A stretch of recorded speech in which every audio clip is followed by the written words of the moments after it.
Anyway, how old are you, Tia? I'm 22 years old. 22. Oh!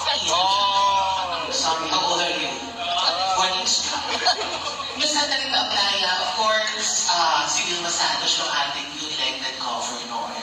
And given a chance to talk to our newly elected governor, aside sa sponsorship sa Miss Universe Philippines, ano gusto mong sabihin kay Ate V? First of all, I want to greet everyone.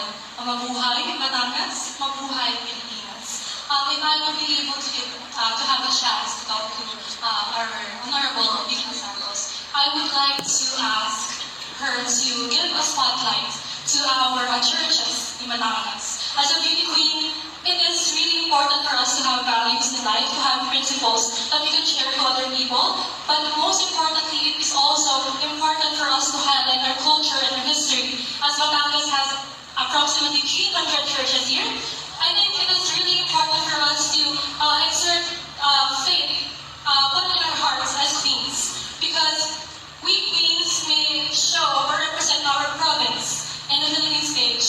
But most importantly, as a human, we should represent our faith and inspire those children to have a dream that is centered in our faith to God and of course for the benefit of our country. Thank you. Thank you so much. Ang dami ba natin si Pangat Tito Bird? No, Thank you. may pagkakailan niyang kanaw, sabi ng ating mga amiga. Thank you so much. Congratulations in advance. Thank you so much, Miss Sakarita Aplaya. Next up, we have Miss Lobo.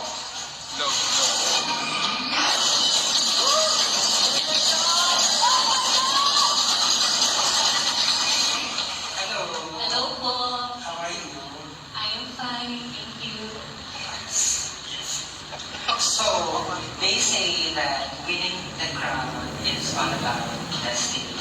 So, joining Miss Universe Philippines Batangas this year, do you think you have what it takes to be the next Miss Universe Philippines Batangas? Of course. I joined this pageant because I really aim to win the crown. I didn't just join here because just for fun. I really want to focus on my growth, on getting myself the best version of myself. And destiny for me, I think that it also plays a role since there are times where we cannot control things and that we just have to accept the things that come to us. So, thank you. Thank you so much, Miss Lobo. Now we have Miss Sikosan.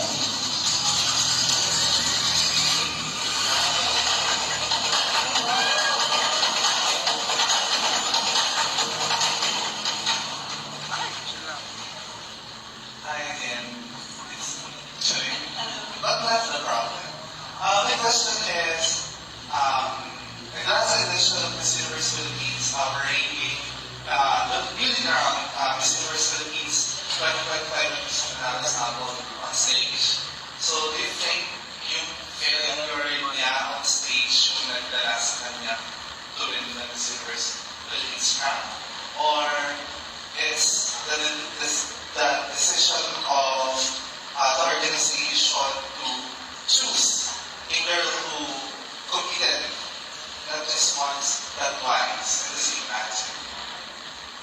I don't believe that her struggles let her win the crown because we all have the struggles and that strengthens us. And I believe that she has the purpose as well as I can. I have the purpose to stand and advocate for the people with disability. And that doesn't stop them to do what they really wanted to do in life. And I believe that this is my goal and this is my purpose, to lead the nation without leaving or no one is left behind. Not because they cannot keep up, but because we choose to stand before them. We choose to stand beside them and let them lead the way. Thank you so much. Thank you, Miss Nico Second. Next, we have Miss Padre Garcia.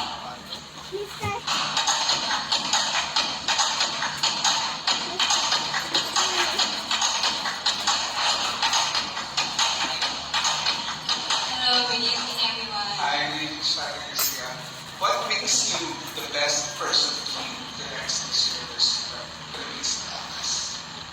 Well, to be honest and to answer your question, I am a mom already. I have a 2-year-old daughter, and I am already wearing 2 crowns. I am a working mom, so I can do all the tasks. I can be impactful by sharing my stories to other people to inspire them na not because that you are a mom, you won't be able to pursue your dreams. I am here, everyone. I am with you. So sa lahat po ng mga nanay dyan, go for your dreams, live for your dreams, because one day, your daughter will look up to you. Thank you. Thank you so much, Miss Barbara Garcia. Now we have Miss San Quedoro.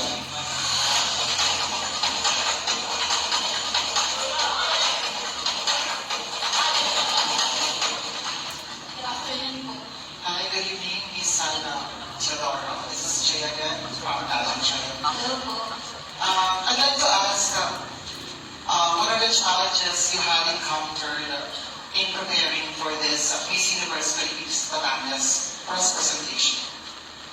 Well, of course, there are a lot of challenges that I have encountered. The insecurity, the doubt, it's always there naman, whatever you face in life. But one thing about me is that I have a strong personality. I am driven by purpose and by ambition.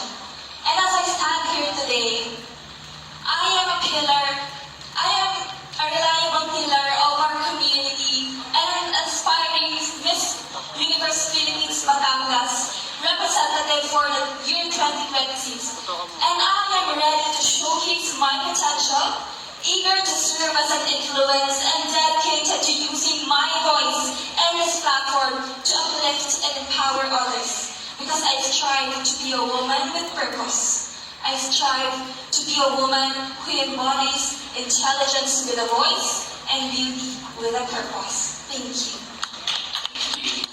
Thank you, Miss San Quedoro. Now, the stage is yours, Miss Poblacion Municipality of Lubog.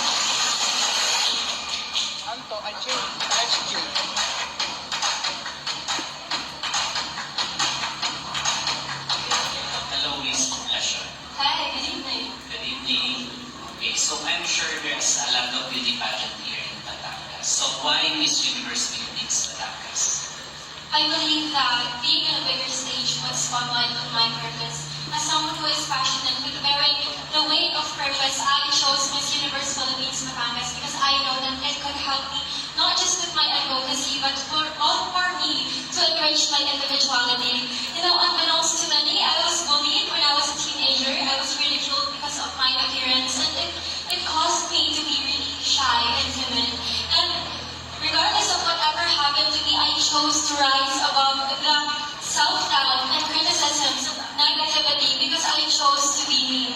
So in a world full of people telling you who to be and what to be, I hope that you choose to be authentically you. Someone who may not be perfect, but someone who is powerful with a purpose. And that's the kind of woman I want to bring to Miss Universe. Thank you. Wow, thank you, Miss Poblacion Lubog. Now we have Miss San Pascual.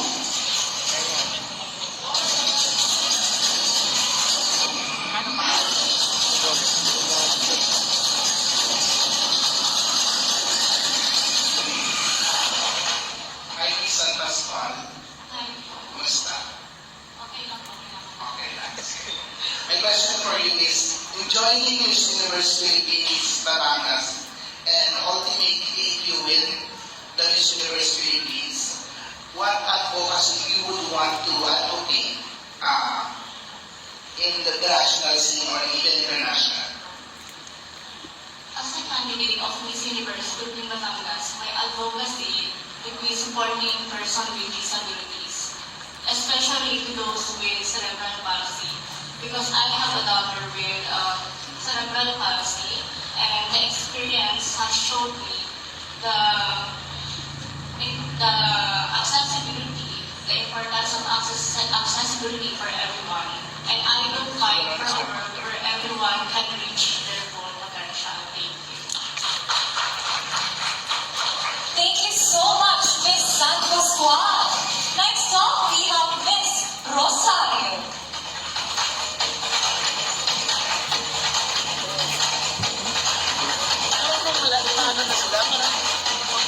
Hi, Miss Rosario, Elementary Pageantology. How old are you?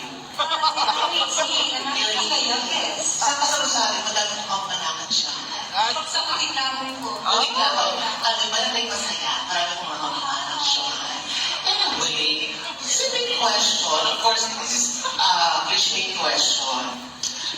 Miss Rosario, why should you be our next Miss Universe Philippines Batangas? Bakit ikaw kailangan tanghaling Miss Universe Philippines Batangas?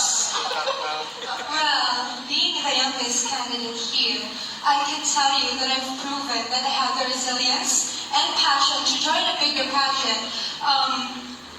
Beside all the doubts that I have, because, well, I'm just young, I just turned 18 this year. But I know that if I win the crown, it's not about the rewards for me. It's about the responsibility. I know that I can do my job spotlessly, and I can use my platform for good. Thank you. Ay, pasok na ako sa timer natin. Congratulations in advance. Our next. Thank you so much, Miss Rosario. Now, lastly, we have Miss San Juan.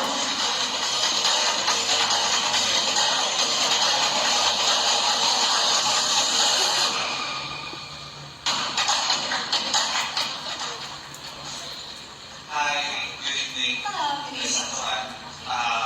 My question is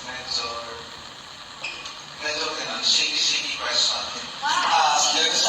So, aside from you, do you think the Miss Universe Philippines Batangas is ready to send a mother to the Miss Universe Philippines stage for 2026?